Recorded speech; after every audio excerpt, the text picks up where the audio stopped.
they're able to like come out. Researcher. I'm not even sure I should introduce much of her, but she is very, very much Dr. Kilonzo for that very, very opportunity to make a difference for the lives of women.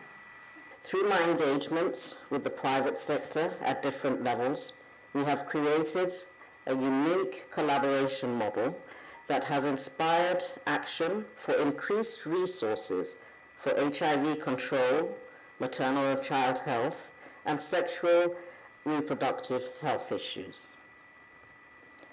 As I reflect on the great gains Kenya has made, what is worrying in the last few years is the widening gaps in terms of increased infection among adolescents, especially young women. The challenges of some of the efforts made for women especially means that our investments in EMTCT may be wiped out in 2 decades.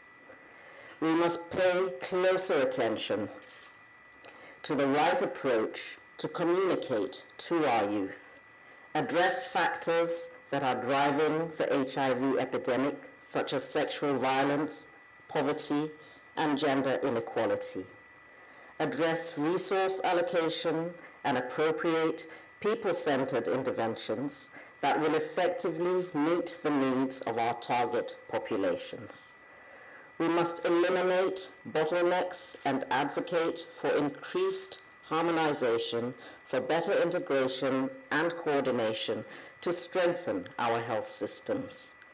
Utilize the potential and recognize the critical role of community health workers in our health systems.